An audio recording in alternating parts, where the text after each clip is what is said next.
Bonjour, bienvenue sur Comment fait-on. Je suis heureux de vous retrouver pour une nouvelle recette. Aujourd'hui, nous allons réaliser une recette très simple, les palmiers au fromage pour l'apéritif. Vous allez voir, je viens de le dire, c'est d'une simplicité à faire et ça coûte quasiment rien. Juste après, je vous donne les ingrédients. Vous allez voir, ils s'affichent maintenant directement sur la vidéo. Donc, place à la recette. C'est parti. Vous allez voir, pour faire ces petits palmiers au fromage, c'est très simple. Pour commencer, on étale de la pâte feuilletée. Alors soit vous l'achetez dans le commerce, il en existe de la très bonne, ou alors vous la faites vous-même. Je vous donnerai la recette de la pâte feuilletée à la fin de cette vidéo. Puis vous l'étalez. Alors moi je ne vais pas en faire beaucoup puisque c'est pour la recette et après si vous voulez en faire plus, il vous suffit de faire des rectangles plus grands, hein, c'est pas plus compliqué que ça. Moi là, mon rectangle, il fait 28 de largeur sur 28 de longueur pardon sur 20 de largeur. Je vais y arriver. Et donc on va pouvoir commencer. On sort évidemment le gruyère. Alors, moi j'ai pris du gruyère très classique. On pourrait mettre d'autres fromages. Moi je reste sur une base assez classique qui coûte pas très cher. J'ai pris un petit peu d'eau, un pinceau.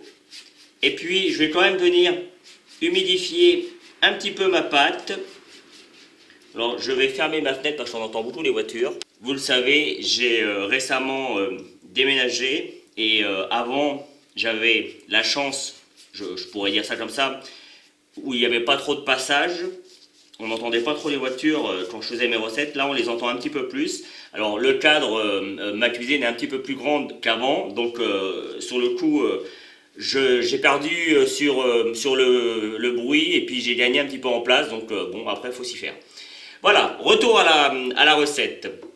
Donc on humidifie, mais c'est juste pour faire tenir le gruyère, hein, il ne faut pas non plus en mettre de trop. Et puis simplement, on va mettre du gruyère un petit peu partout. On est assez généreux, hein, il faut que ce soit bon. Il faut quand même qu'on ressente le gruyère, bien qu'on va faire plusieurs couches, vous allez voir, donc du gruyère, à chaque fois que vous mangerez un petit palmier, vous aurez quand même pas mal de gruyère. On essaye de bien en mettre partout, bien qu'en général, les premiers, on a toujours tendance à les mettre un petit peu de côté. Vous les gardez pour vous, si vous avez des amis qui viennent, vous gardez les moins beaux pour vous et vous mettez les autres. On fait tout ça, hein. Voilà. Une fois que l'on a mis le gruyère, je pourrais encore en mettre un tout petit peu plus. Il m'en reste un peu. Voilà.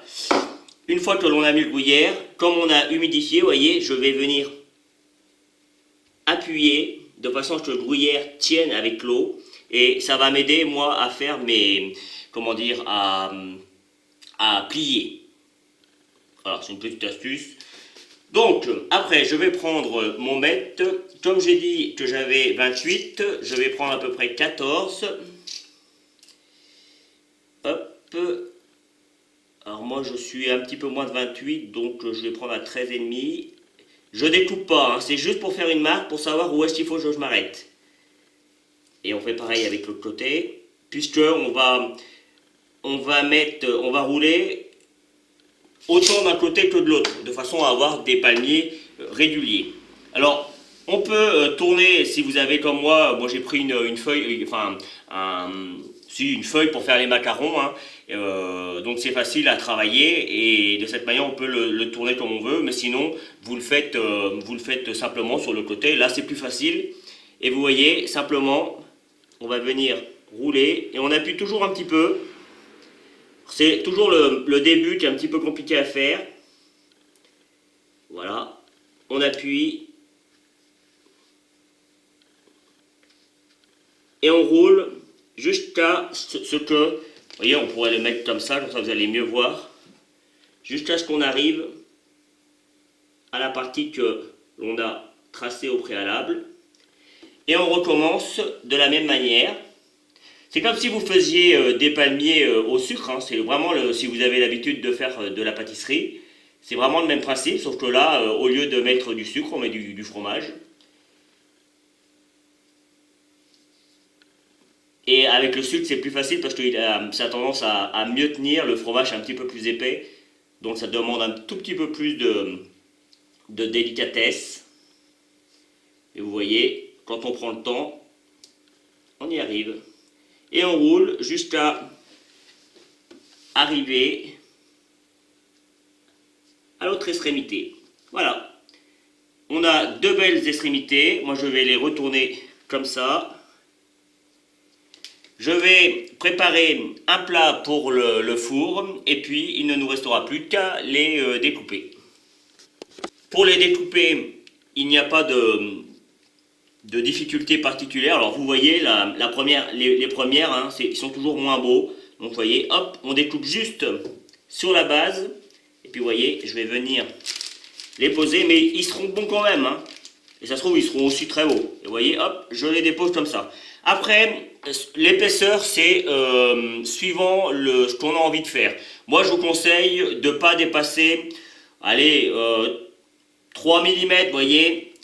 Je ne sais pas si on voit bien là sur la vidéo.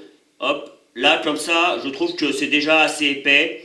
N'oubliez pas que la pâte feuilletée, ça a toujours tendance à lever un petit peu. Donc, ça va encore travailler. Donc après c'est trop épais et n'oubliez pas que c'est des apéros, donc il faut quand même qu'on reste très light, enfin très light. Il ne faut pas non plus que dès la première bouchée on ait plus faim quoi. Il faut qu'on donne envie d'en manger. Alors vous voyez si ça a tendance à se défaire un petit peu, on n'hésite pas à les retravailler de façon à leur donner un bel aspect façon palmier. Hop, juste avant de les mettre. Alors on laisse de l'espace, hein, parce qu'encore une fois, je vous l'ai dit, ça travaille, donc ça va s'étaler un petit peu. Et puis c'est parti, une fois qu'on a pris le coup.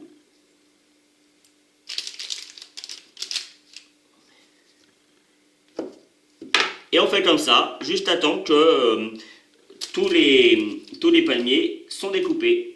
Vous voyez, là j'ai fait un joli petit cœur. Hop, vous ne le voyez pas, justement, voilà. J'ai fait un joli petit cœur.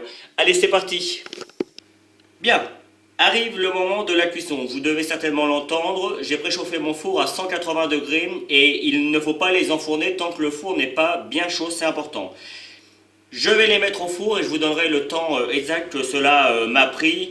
Ça vous donnera une idée, mais attention toutefois, tous les fours sont un petit peu différents, donc il se peut que moi ça mette 20 minutes à cuire dans mon four, c'est un four électrique à chaleur tournante, et que vous, au bout de 20 minutes, il ne soit pas cuit ou qu'il soit trop cuit. Donc on vérifie toujours le temps que l'on donne, nous, en général quand on fait des vidéos, en général ça tombe à peu près pareil pour tous les fours, mais ça reste un temps indicatif. À vous après de vous adapter avec le matériel que vous avez. Donc c'est parti pour la cuisson et je vous donnerai le temps personnellement que moi ça a pris pour cuire. Et voici le résultat final. Alors pour ma part ça cuit environ 20 minutes, mais comme vous pouvez le constater, moi je les aime juste dorés. J'aime pas trop quand ils sont plus cuits, quand c'est trop croustillant. Personnellement, moi je trouve que c'est moins bon. Maintenant, libre à vous de les mettre un petit peu plus pour qu'ils aient un petit peu plus de couleur. Mais je peux vous garantir que comme ça, ils sont vraiment très très bons. Évidemment, vous les mettez directement à la sortie du four, c'est là qu'ils sont les meilleurs, ou un petit peu tièdes. Moi je les aime quand ils sont bien chauds parce que c'est là qu'on ressent tous les goûts du fromage et de la pâte feuilletée. Donc voilà, après, libre à chacun de les mettre selon sa contenance. J'espère que cette nouvelle recette vous plaira. Pour les apéros, évidemment, moi j'ai pris comme toujours beaucoup de plaisir à la réaliser. Vous avez certainement dû voir apparaître les liens Instagram et Facebook comme d'habitude. Et puis juste après, toujours dans l'habitude, vous retrouverez le lien qui vous permettra de vous abonner, celui qui vous permettra d'aller sur mon site www.commentfaiton.com où vous retrouverez l'ensemble de mes recettes. Et je vous donnerai deux autres recettes de palmiers tout aussi simples à faire. En tout cas au moins une, parce que je suis pas sûr que j'en ai fait beaucoup des palmiers pour l'apéritif. Donc voilà, après je vais m'adapter. À bientôt sur Comment fait-on. Vous pouvez vous abonner maintenant soit ici dans le coin. Allez sur mon site internet où vous retrouverez toutes mes recettes et puis consultez les deux vidéos qu'il y a ici qui correspondent à des vidéos que soit je vous ai données dans la recette, soit qui correspondent à la recette en question. A bientôt sur Comment fait-on.